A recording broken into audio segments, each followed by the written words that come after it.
દેશ અને દુનિયામાં વસતા મારા વહાલા ગુજરાતી ભાઈઓ બહેનો સૌને મારા નમસ્કાર. આપણા ગુજરાતના 66મા સ્થાપના દિવસ અવસરે મારી અને મારા મંત્રીમંડળની સૌ ગુજરાતીઓને ખૂબ ખૂબ શુભેચ્છાઓ પાઠવું છું. મહાત્મા ગાંધી, સરદાર સાહેબ, સ્વામી દયાનંદ સરસ્વતી, શ્યામજી કૃષ્ણ વર્માના આશીર્વાદ, પરમ પૂજ્ય રવિશંકર મહારાજ, ઇન્દુ ચાચા જેવા અનેક મહાપુરુષોની પ્રેરણા અને માર્ગદર્શન, લોકોનો અવિરત કઠોર પરિશ્રમ, બધાના સહયોગથી ગુજરાતે પોતાની વિકાસ યાત્રા શરૂ કરી હતી. આજે એ સૌના ઋણ સ્વીકાર કરવાનો અવસર છે. તારીખ 1 મે 1960ના દિવસે જ્યારે મુંબઈથી અલગ રાજ્ય બન્યું ત્યારે સૌના મનમાં પ્રશ્ન હતો કે રણ, દરિયો અને ડુંગર ધરાવતું રાજ્ય કેવી રીતે આગળ વધશે. પરંતુ 1960થી 2000ના 4 દાયકાની ગુજરાતની વિકાસ યાત્રા અને 2001 પછીના 2.5 દાયકાની અવિરત વિકાસ યાત્રાનો દીવા જેવો સ્પષ્ટ ફરક સૌ કોઈ આજે જોઈ શકે છે. ગુજરાત આજે વિકાસની એવી ઊંચાઈ પર છે કે વિશ્વ આખું ગુજરાત તરફ આકર્ષાયું છે. તેના મૂળમાં છે આપણને મળેલું શ્રી નરેન્દ્રભાઈ મોદી જેવું વિઝનરી નેતૃત્વ અને વિકાસ માટેની પ્રતિબદ્ધતા. આદરણીય શ્રી મોદી સાહેબે વિકાસની રાજનીતિનો યુગ ગુજરાતમાં વિકસાવ્યો. ગુજરાત તેમની પ્રેરણાથી આજે દેશના વિકાસનું રોલ મોડેલ બની ગયું છે. જનતા જનાર્દનને પણ આ અવિરત વિકાસ યાત્રાને સતત આગળ ધપાવવા માટે શ્રી મોદી સાહેબના નેતૃત્વમાં અપાર વિશ્વાસ અને ભરોસો મૂક્યો છે. એ જ ભરોસો અને વિશ્વાસ તમે સૌએ સ્થાનિક સ્વરાજ્યની સંસ્થાઓની તાજેતરની ચૂંટણીમાં પણ અમને પ્રચંડ સમર્થન આપીને અકબંધ રાખ્યો છે. આ પ્રેમનો નતમસ્તકે અમે ઋણ સ્વીકાર કરીએ છીએ. વડાપ્રધાનશ્રીએ ગુજરાતને દેશનું ગ્રોથ એન્જિન બનાવવા દરેક ક્ષેત્રે વિકાસની ચરમસીમા પાર કરીને પરિશ્રમની પરાકાષ્ઠા સર્જી છે. વડાપ્રધાનશ્રીએ વીજળી, પાણી, રોડ નેટવર્ક, આરોગ્ય, શિક્ષણ અને સામાજિક સેવાઓની બેઝિક જરૂરિયાતો સંતોષવા ઉપર ફોકસ કરીને આ બધા ક્ષેત્રોમાં આમૂલ પરિવર્તન લાવી દીધું છે.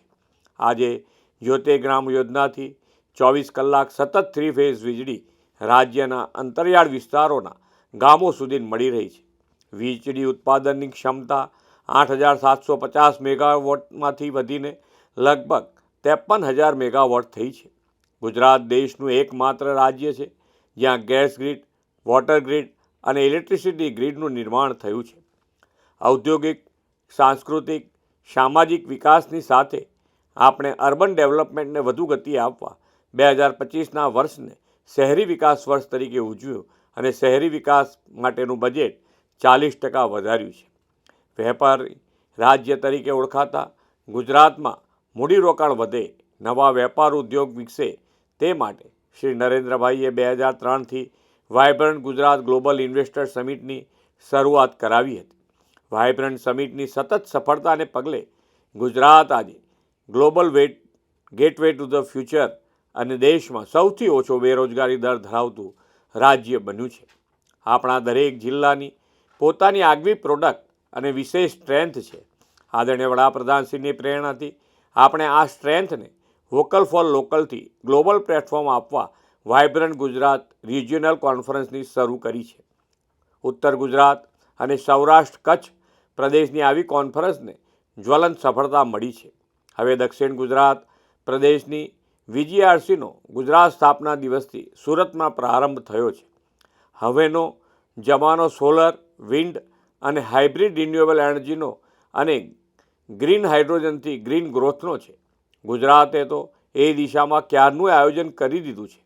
આપણી રિન્યુએબલ એનર્જી કેપેસિટી દેશની કુલ કેપેસિટીના 15% થઈ છે.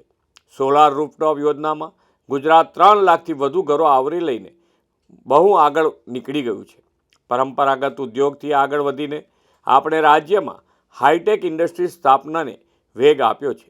રાજ્યમાં 2 સેમિકન્ડક્ટર પ્લાન્ટ કાર્યરત થયા છે અને હજુ 2 થવાના છે. આણંદ અને ધોલેરા સેમિકોન ઇન્ડસ્ટ્રીના હબ બનવાના છે. AI આધારિત ઉદ્યોગોને વેગ આપવા માટે ગિફ્ટ સિટી ખાતે AI સેન્ટર ઓફ એક્સેલન્સની સ્થાપના કરી છે. રાજ્યના સર્વગ્રાહી વિકાસમાં ઇન્ફ્રાસ્ટ્રક્ચર ડેવલપમેન્ટની પણ એટલી જ મહત્ત્વની ભૂમિકા છે. નીતિ આયોગની મદદથી સુરત અને તેની આસપાસના વિસ્તારના સ્ટ્રેટેજિક ડેવલપમેન્ટ માટે Surat economy region development plan તૈયાર કર્યો છે. ઉત્તર ગુજરાત, સૌરાષ્ટ્ર, મધ્ય ગુજરાતના વિસ્તારના સર્વાંગી વિકાસ માટે પણ આવા 6 રિજિયનલ ઇકોનોમી માસ્ટર પ્લાન તૈયાર થઈ રહ્યા છે. વિકાસની તકો વધારવાની સાથે સાથે લોકોનું જીવન ધોરણ સરળ બને તે માટે આપણે અર્નિંગ વેલ, લિવિંગ વેલ પર ફોકસ કરીને 2047ના વિકસિત ગુજરાતનો રોડ મેપ ઘડ્યો છે. દેશમાં એકમાત્ર આપણું ગુજરાત જ એવું રાજ્ય છે જેને આવું આગવું વિકાસ વિઝન તૈયાર કર્યું છે. અર્નિંગ વેલ અને લિવિંગ વેલની વિભાવના સાથે સસ્ટેનેબલ ડેવલપમેન્ટ માટે પર્યાવરણ અનુકૂળ વિકાસનું આપણું લક્ષ્ય છે. પર્યાવરણ જાળવણીથી ગ્લોબલ વોર્મિંગના પડકારોનો સામનો કરવા આદરણીય વડાપ્રધાનશ્રીએ મિશન લાઈફની પ્રેરણા આપી છે. એનો પ્રતિસાદ આપતા આપણે વરસાદી પાણીના સંચય માટે કેચ ધ રેઇનની રાજ્યવ્યાપી ઝુંબેશ શરૂ કરી છે. એક પેડ માં કે નામ અન્વયે વધુને વધુ વૃક્ષો વાવીને ધરતી માતાને હરિયાળી બનાવી છે. પર્યાવરણ જાળવણી સાથે સ્વાસ્થ્ય અને તંદુરસ્ત માટે રમતગમતને પણ પ્રોત્સાહન આપીએ છીએ. વડાપ્રધાન શ્રી નરેન્દ્રભાઈ મોદી અને ગૃહમંત્રી શ્રી અમિતભાઈ શાહના સફળ પ્રયાસોથી ગુજરાતને કોમનવેલ્થ ગેમની યજમાની કરવાનો અવસર મળ્યો છે. આ કોમનવેલ્થ ગેમથી વિશ્વને ભારતને આંગણે આવકારવા અને ગુજરાત સ્પોર્ટ્સ હબ બનાવવા આપણે ઉચ્ચ કક્ષાનું સ્પોર્ટ્સ ઇન્ફ્રાસ્ટ્રક્ચર વિકસાવી રહ્યા છીએ. દેશની આઝાદીના 100 વર્ષ 2047માં પૂર્ણ થાય ત્યાં સુધીમાં વિકસિત ભારત 2047નું વડાપ્રધાન શ્રી નરેન્દ્રભાઈ મોદીએ આહ્વાન કર્યું છે. 2047 સુધીના આ સમયને તેમણે દેશનો અમૃતકાળ કહ્યો છે. આ અમૃતકાળમાં ગુજરાતને તો તેની સ્થાપનાના 75 વર્ષ એટલે કે અમૃત મહોત્સવ 2035માં ઉજવવાની એક મોટી તક મળી છે. 2035 સુધીમાં આપણે ગુજરાતને દુનિયાનું વિકાસનું દિશાદર્શન કરાવનારું મોડેલ સ્ટેટ બનાવવું છે.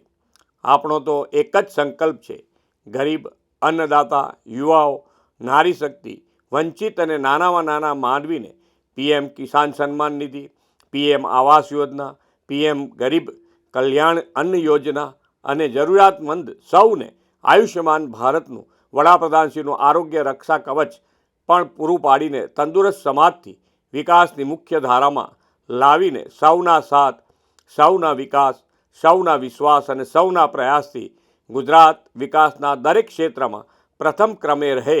આજના ગુજરાત ગૌરવ દિવસે વિકસિત ભારત 2047 માટે વિકસિત ગુજરાતનો અને ગુજરાતના વિકાસ માટે સમર્પિત થવાનો સૌ સાથે મળીને સંકલ્પ કરીએ.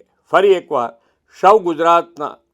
સૌને ગુજરાત ગૌરવ દિવસની અનેક અનેક શુભેચ્છાઓ. ભારત માતા કી જય. વંદે માતરમ. જય જય ગરવી ગુજરાત.